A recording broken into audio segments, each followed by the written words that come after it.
was it worth it? And would you ever feel the need to do something like that again? Was it worth it? Absolutely. Honestly, like in my heart of hearts, I do feel like what I did was a positive thing for a lot of people, because I feel like it helped me see things through a different perspective as far as transformation goes. And hopefully my message, my content is being consumed out there where people are starting to see the shift in what I'm talking about. And hopefully we can make some positive changes in this industry because of that. But it took me going through that to really gain that better understanding. And had I not gone through that, I probably never would have learned it. And so for me, I'm grateful for going through what I went through. Would I ever do it again? As of right now, to this day, I would say I would never do it again, ever. But I said the same thing back when I did it as a 31-year-old.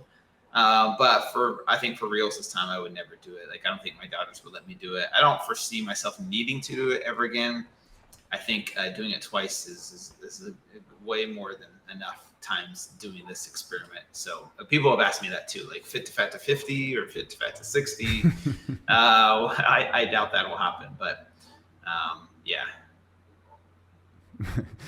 Now, you've obviously got a formula, and there's very few. I don't know anyone that's actually sort of put their money where their mouth is and said, "Okay, look, I've got this great training method, and I've done it on myself, and I've proved it's worked." So my guess, if anybody knows what a good program is, then it's going to be you. So I wanted to now just focus a little bit on that. We've covered a lot of mindset, but I'll be interested in terms of sort of the exercise and nutrition side. So number one, if we start with exercise, what myths and reality? So what have you, when you went from sort of the worst situation and then progressing to when you got back in shape, I suppose, what are some of the things that people think you need to do, but in reality you found was the best way to actually, from a workout perspective, was the best type of thing that you did?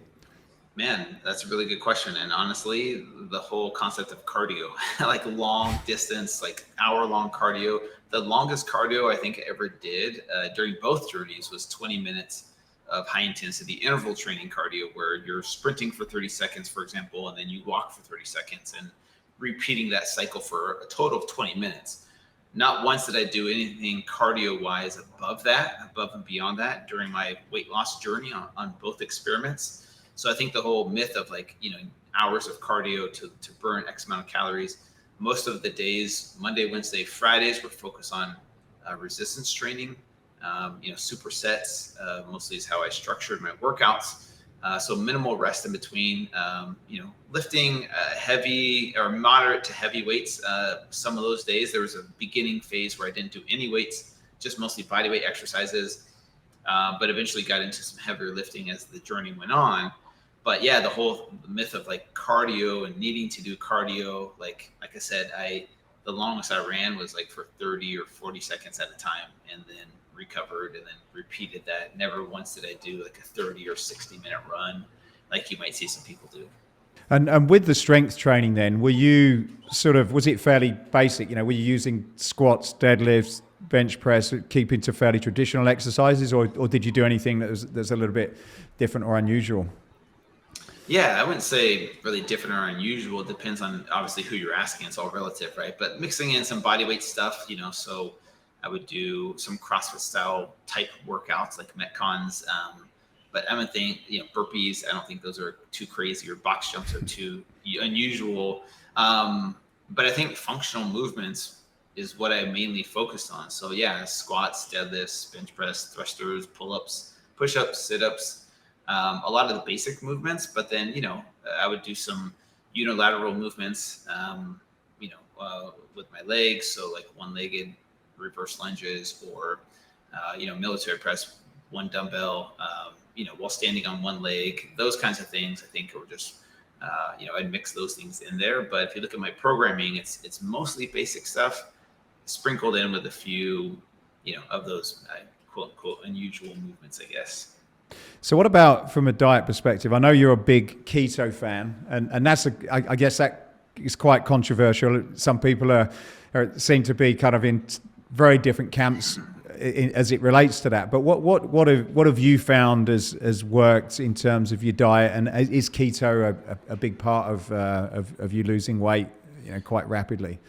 Yeah. What's interesting, Matt, is the first time I did it back in 2011, a lot of people thought I used keto, but keto wasn't really mainstream yet. Back in 2011, it wasn't really big. And so I didn't do keto the first time. I used more of a paleo-ish approach where I would eat 6 small meals throughout the day. Every 2 hours or 3 hours, I would eat something higher protein, moderate carb, moderate amount of fat. That's kind of was my approach the first time around.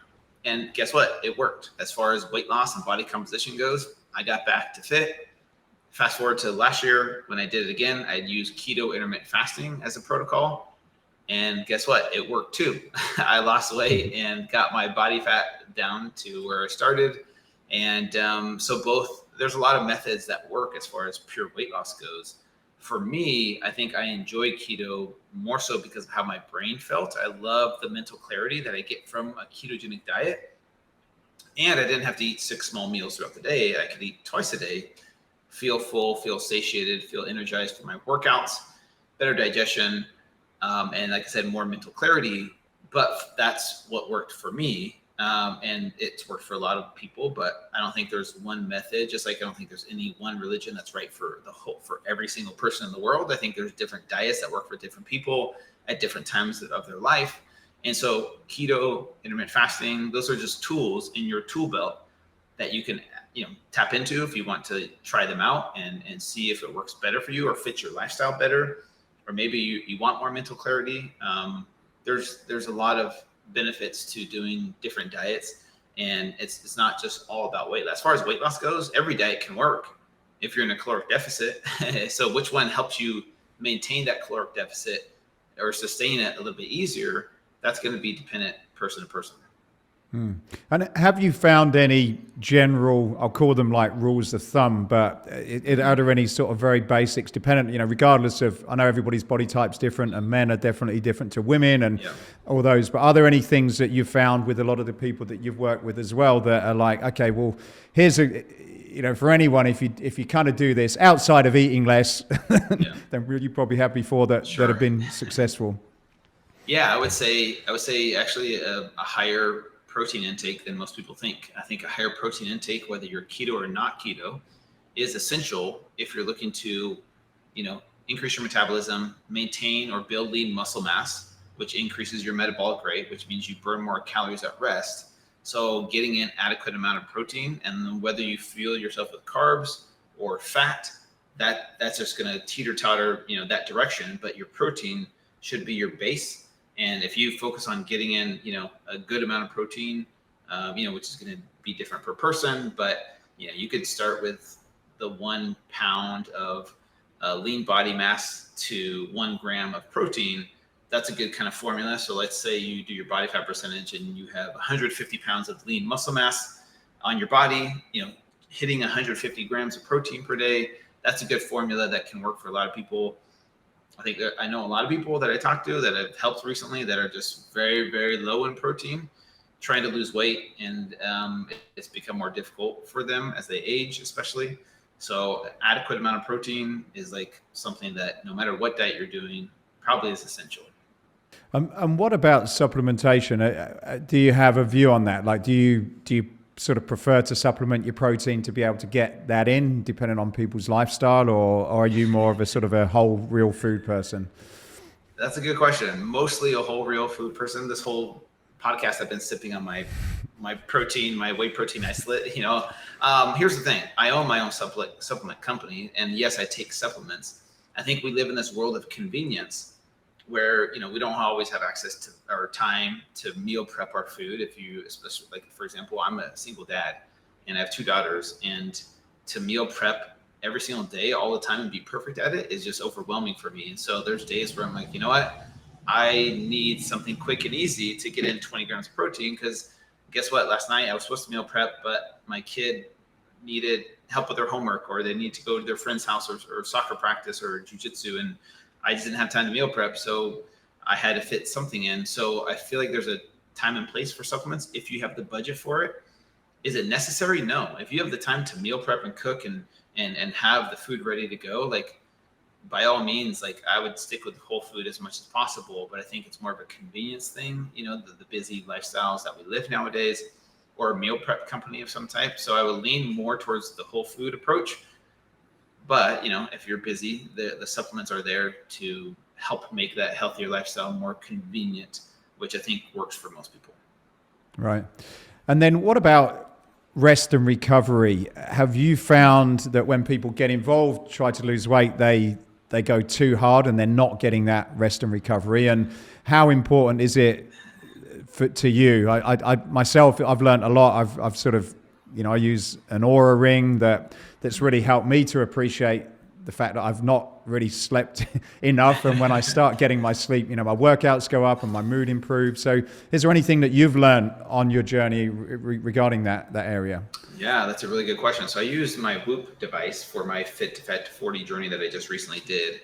Unfortunately, it wasn't around the first time I did it, but it was really interesting to see how an unhealthy diet and lifestyle affects your sleep, your recovery, all of those things. And yeah, my HRV went from like upwards of close to 100 down to like the low 40s during my entire journey. Like it was just, that was my average.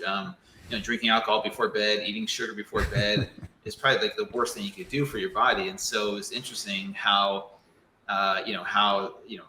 important it is to prioritize your sleep. And when you're living an unhealthy lifestyle, lack of exercise and a poor diet, can affect that. But then on the flip side, eating healthy, exercising help improve your sleep, or can help improve your sleep and your recovery. And I think that's one of the things that's missing as well is I think there's 4 pillars of health, but people don't really see that. They see the meal plans and they see the workouts, which are important too. But people are like, grind, hustle, sleep when you're dead type mentality. And that's cool and all. It doesn't work for most people because your body needs a certain amount of time to repair and recover from what it just did in the gym. And I like the whole quote, I'm not sure if it's even a quote, but mentality of your muscles are, broken down in the gym and then they're rebuilt while you sleep. And so if you think about it that way, it's like, okay, I need to place an importance on each one of those so that I'm actually getting the most out of my workout program. Because if I'm doing all the workout program and eating healthy and doing all those things, but I'm getting 4 hours of sleep and I'm not sleeping well throughout the night, most likely for most people, that's going to diminish your returns on what you're putting in at the gym. You're just not going to see the results that you want to because your hormones are out of whack. And we've mentioned how dangerous and scary that can be on this podcast. So the other type of training is mental training. And I've watched you talk about affirmations. And I suppose for people they've got a big mountain to climb, it's like, look, I've never been in the shape I want. And there must be a huge amount of doubt in terms of, am I actually going to be able to do it? So have you found that the sort of affirmations that you've done, is that just to kind of keep you in a positive state, or do you feel that really sort of helps you to continue and to pursue that journey with whatever it is that you're going on? Yeah, that's a really good question. So just speaking about positive affirmations specifically, like that one thing right there was a huge catalyst in changing my identity of who I thought I was supposed to be versus who I really am. And so saying positive words out loud to yourself can seem really silly. I always think of there's an example, if you remember back in the day, Saturday Night Live with this guy named Stuart Smalley, is that his name? He would always be cheesy and say, like, I'm good enough, I'm smart enough, and doggone it, people like me, right? And that's kind of what I thought of positive affirmations would be like, and it felt that way at first, but it's really powerful. I think words have the power to affect us at the cellular level, whether you believe them or not. Like for me, just to get a little bit personal, like I didn't hear the words, I'm proud of you, a lot in my life growing up. I never really heard that from my parents or people, in my life. And so for me to say that to myself, like I'm proud of you or I'm proud of who you are, was life-changing for me because I said those words to myself on a daily basis. And guess what? I started to believe it. I started to become proud of who I was. And I think that's a huge thing that is way overlooked in this industry of the power of positive affirmations. And so for me, yes, it's something that I practice to this day that helps me transform my mindset and my belief system about myself, because those negative self-doubting thoughts will always be there. They always come up every once in a while. but I know now how to separate myself from attaching myself to those thoughts, and the positive affirmations kind of come in, and I know how to attach myself to those thoughts about myself. And so, yeah, it's definitely something I think can make a big difference in people's lives. But like I said, it doesn't seem very masculine or manly to do that. But I promise you, do it for 30 days. Try it out. Do 3 to 5 things you want to say about yourself that maybe you don't believe just yet. Just say it and try it for 30 days and see if it makes a positive impact in your life. So.